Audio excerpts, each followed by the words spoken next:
fifth graders. Today we're going to start a read aloud. It is called Hoot by Carl Hiaasen.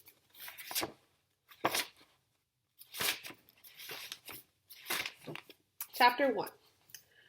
Roy would not have noticed the strange boy if it weren't for Dana Matherson, because Roy ordinarily didn't look out the window of the school bus. He preferred to read comics and mystery books on the morning ride to Trace Middle. But on this day, a Monday, Roy would never forget. Dana Matherson grabbed Roy's head from behind and pressed his thumbs into Roy's temple, as if he were squeezing a soccer ball. The older kids were supposed to stay in the back of the bus, but Dana had snuck up behind Roy's seat and ambushed him. When Roy tried to wriggle free, Dana mushed his face against the window. It was then, squinting through the smudged glass, that Roy spotted the strange boy running along the sidewalk. It appeared as if he was hurrying to catch the school bus, which had stopped at the corner to pick up more kids.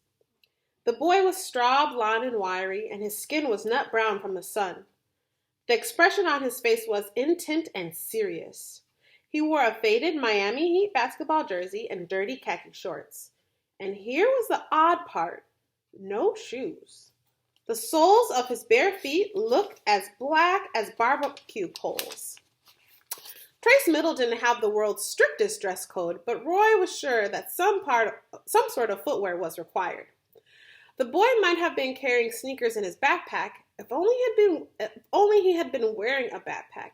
No shoes, no backpack, no books. Strange indeed on a school day. Roy was sure that the barefoot boy would catch all kinds of grief from Dana and the other big kids once he boarded the bus.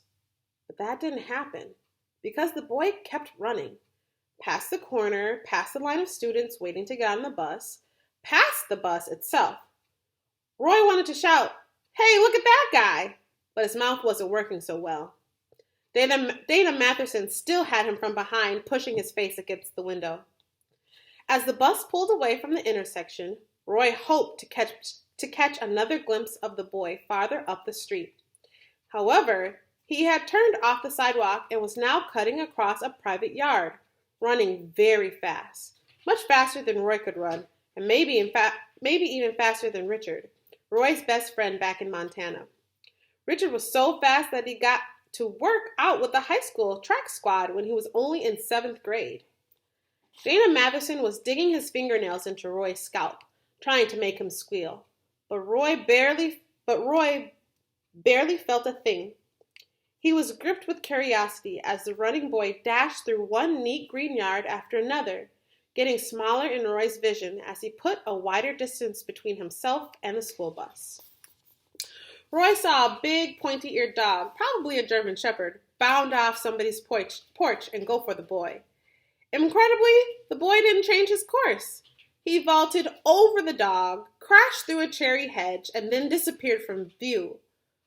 Roy gasped. "What's the matter, cowgirl? Had enough?" This was Dana hissing in Roy's right ear. Being the new kid on the bus, Roy didn't expect any help from the others. The cowgirl remark was so lame it wasn't worth getting mad about. Dana was a well-known idiot, on top of which he outweighed Roy by at least 50 pounds. Fighting back would have been a complete waste of energy. "Had enough yet? We can't hear you, Tex." Dana's breath smelled like stale cigarettes. Smoking and beating up smaller kids were his two main hobbies. "Yeah, okay," Roy said impatiently. "I've had enough." As soon as he was freed, Roy lowered the window and stuck out his head. The strange boy was gone. Who was he? What was he running from? Roy wondered if any of the other kids on the bus had seen what he'd seen.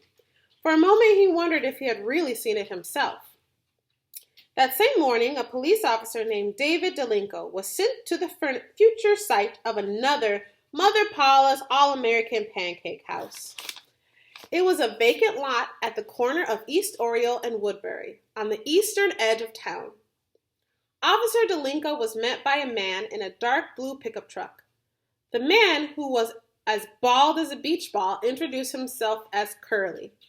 Officer Delinko thought the bald man must have had a good sense of humor to go by such a nickname. But he was wrong. Curly was cranky and unsmiling.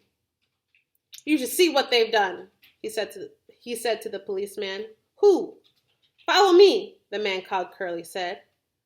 Officer Delinko got into step behind him. The dispatcher said you wanted to report some vandalism? That's right, Curly grunted over his shoulder.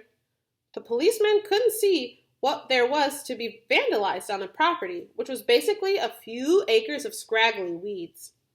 Curly stopped walking and pointed at a short piece of lumber on the ground.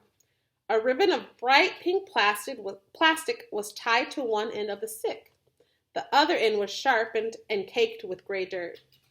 Curly said, They pulled him out. That's a survey stake, asked Officer Delinko. Yep, they yanked him out the ground. Every dang one. Probably just kids. And then they threw him every which way, Curly said, waving a beefy arm. And then they filled in the holes. That's a little weird, the policeman remarked. When did this happen? Last night or early in the morning, Curly said. Maybe it don't look like a big deal, but it's going to take a while to get the site marked out again. Meantime, we can't start clearing or grading or nothing. We got backhoes and dozers already leased, and now they got to sit. I know it don't look like the crime of the century, but still. I understand, said Officer Delinko. What's your estimate of the monetary damage? Damage? Yes, so I can put it in my report. The policeman picked up the survey stake and examined it. It's not broken, is it? Well, no. Were any of them destroyed? Asked Officer Delinko. How much does one of these things cost? $1 or $2? The man called Curly was losing his patience. They didn't break any of the stakes, he said gruffly. Not even one? The policeman frowned. He was trying to figure out what to put in his report. You can't have vandalism without monetary damages, and if nothing on the property was broken or defaced... What I'm trying to explain, Curly said irritably, is not that they messed up the survey stakes. It's them screwing up our whole construction schedule. That's where it'll cost some serious bucks. Officer Delinko took off his cap and scratched his head. Let me think on this, he said.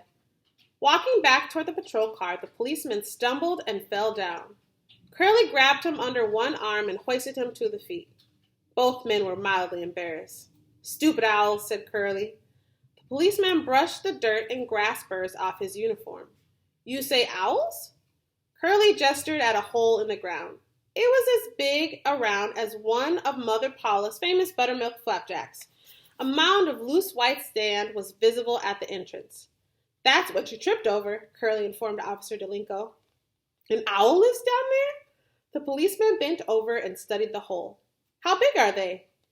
About as tall as a beer can. No kidding, said Officer Delinko. But I ain't never seen one of them, officially speaking. Back of the patrol car, the patrolman took out his clipboard and started writing the report.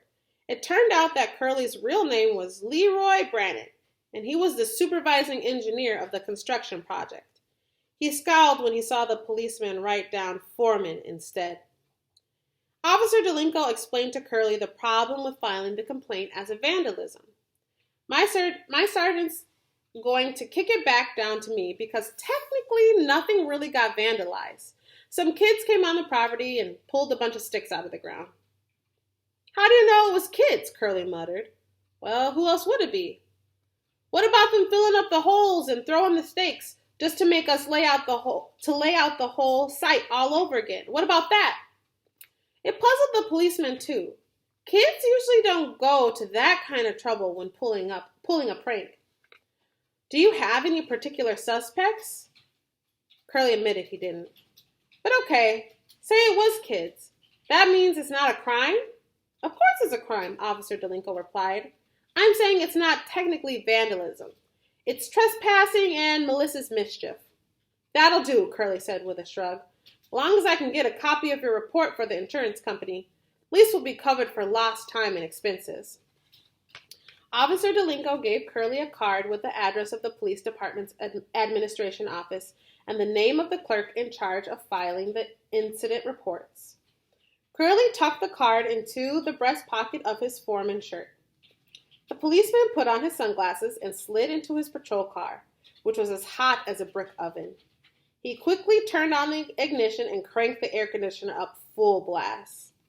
As he buckled his seatbelt, he said, "Mr. Brannett, there's one more thing I want to ask. I'm just curious." "Fire away," said Curly, wiping his brow with a yellow bandana. "It's about the owls." "Sure. What's going to happen to them?" Officer Delinko asked. "Once you start bulldozing, I mean." Curly, the foreman, chuckled. He thought the policeman must be kidding. "What owls?" he said.